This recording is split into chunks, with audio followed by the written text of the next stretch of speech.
ఈ రోజే డౌన్లోడ్ చేయండి. మీ ఫేవరెట్ షోస్ చూడండి. కూర్చో. ఒక్క నిమిషం. అత్తయ్య, మావయ్య, అందరూ ఒకసారి బయటికి రండి. అవని, ఇప్పుడు వాళ్ళని ఎందుకు పిలుస్తున్నావు? చెప్తానుండు బావా. నేను దాక్కోవడం మంచిది. అత్తయ్య, ఇప్పుడు వాళ్ళని ఎందుకు పిలుస్తున్నావో చెప్పు. అబ్బా చెప్తానుండు బావా.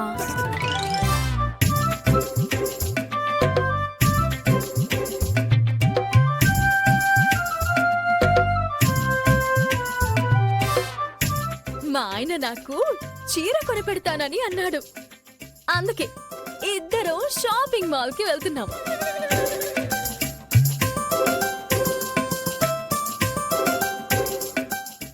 అది కూడా బైక్ మీద వెళ్తున్నాం. నేనేదో మాయ చేసి తీసుకుని వెళ్ళిపోతున్నాను అని నన్ను అపార్థం చేసుకోకండి. నానమ్మ అడ్డం పడిపోతుందా ఏంటి? అయినా అమ్మే సమయంలో అందరిని ఎందుకు పిలవాలి? రేయ్, ఏమైందిరా నీకు? ఇలా మారిపోయావేంటి? అక్క, నేను అట్నుంచి వచ్చాక మాట్లాడతాను. అరే, భార్యకి దూరం అయితే కొన్ని విషయాల్లో ఎంత బాధగా ఉంటుందో నాకు తెలుసు. కావాలంటే నీకు తొందరగా మరో పెళ్లి చేస్తాం గాని నువ్వైతే అవనితో మళ్ళీ కలిసిపోకరా. నువ్వు అనవసరంగా ఏదేదో ఊహించుకుంటున్నావు అన్నయ్య.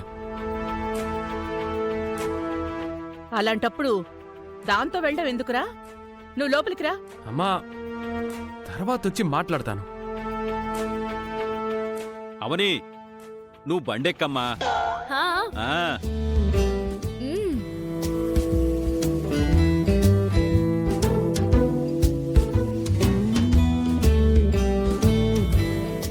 అవ్వా అవ్వా అవ్వా. చిన్నోడు తన భార్యని ఎక్కించుకున్నాడు, బయటోడి భార్యని బండి మీద ఎక్కించుకోలేదు. నువ్వెందుకు లబోదిబో అంటావు? ఊర్లో వాళ్ళ పెళ్లికి కుక్కల హడావుళ్లాగా. ఎంత మంచివాడికైనా వేపకాయ అంత వెర్రుంటుందంటారు. వాడి పరిస్థితి అలాగే ఉంది. అట్నుంచి వచ్చాక చెప్తా అన్నాడు కదా, ఇక వదిలేయండి. చిన్నోడా, రైట్ రైట్. పదండి బావగారు, నాకిష్టమైన చీరలు కొందరు.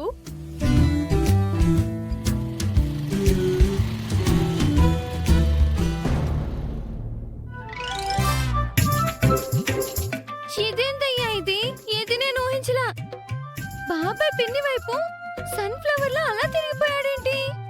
ఏరు ముందా ఏరువాక ముందా అన్నట్టు వాడికి తల్లి కంటే పెళ్ళామే ఎక్కువైపోయింది. ఏరు ఎన్ని వంకలు తిరిగినా చివరకు సముద్రంలో కలవాల్సిందే అన్నట్టు మొగుడు చివరికి పెళ్ళాం దగ్గరికి చేరాల్సిందే. ఇది సత్యం. ఆ, సరే సరే, ఇంక లోపలికి వెళ్దాం పదండి. పదండి పదండి పదండి. రావేదా? ఎటువంటి ఆటంకం లేకుండా అమ్మా నాన్నలు వెళ్ళిపోయారు.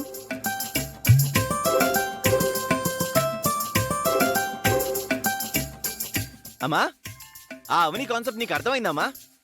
రొమాంటిక్ సినిమాని చూపిస్తే మనమంతా ట్రాజడీ మూడ్ లో ఉంటామని పెద్ద ప్లానే వేసింది. మీరు కూడా రొమాంటిక్ మూడ్ లోనే ఉండండి. వద్దని ఎవరన్నారు? నేను వసంత అదే మూడ్ లో ఉంటాం.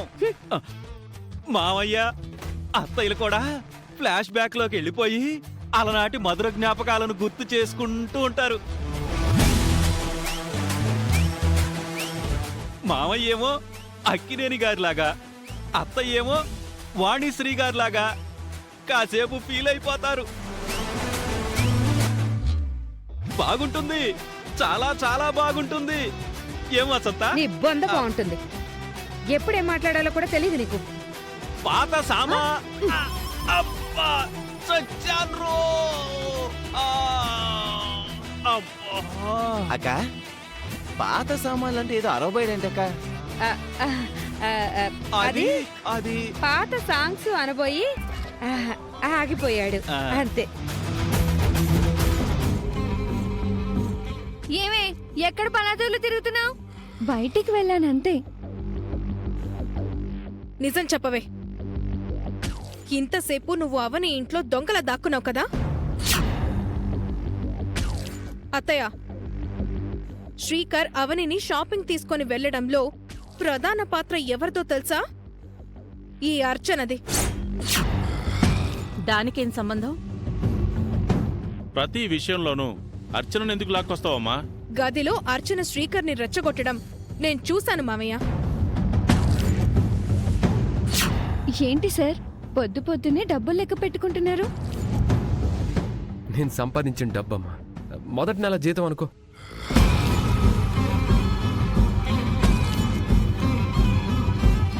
జీతం రాగానే మగాడు తల్లితో పాటు మరొకరి గురించి ఆలోచిస్తాడు. అదెవరో చెప్పుకోండి చూద్దాం. ఇంకెవరుంటారు? ఎవ్వరూ ఉండరు. అవని గారికి జీతం రాగానే మీకోసం ఏం తీసుకొచ్చారు?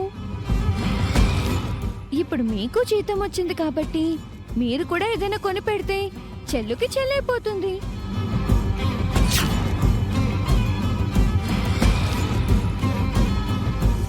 నేను చెప్పింది నిజమా అబద్ధమా దీన్ని అడగండి. నిజమేనా? నిజమే పెద్దావిడ గారు.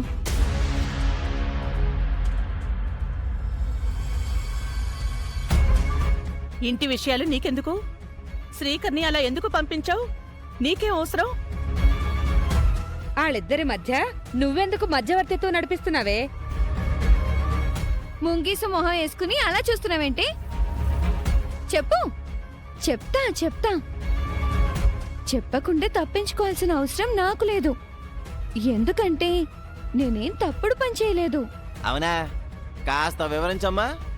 పెద్దావిడ గారు, ఇంతకు ముందు అవని గారు మనందరికీ భోజనాలను తీసుకుని వచ్చారు.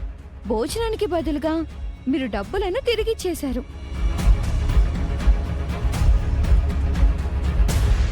అంటే అవని గారి దగ్గర మీరు చులకన కాకూడదని మీ పరువును మీరు కాపాడుకున్నారు. మరి మీ అబ్బాయి గారు కాపాడుకోకూడదా అండి?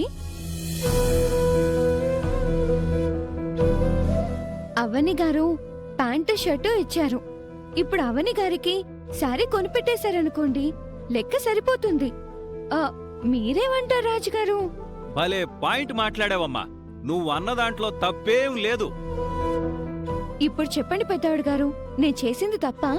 లేదులే, బాగానే చేశావు. అవని ముందు మనం తల వంచినట్టు ఉండకూడదు. అమ్మా, దీని మాటలు తీయగా ఉంటాయి గాని ఇందులో ఏదో మర్మం ఉందని నాకు అనిపిస్తోంది. అవును కృష్ణ, ఇది ప్రతిసారి సమయస్ఫూర్తితో తప్పించుకుంటుంది. ఇక ఈ విషయం గురించి వదిలేండి, అందరూ వెళ్ళిపోండి. పెద్ద జాదులా ఉంది ఇది.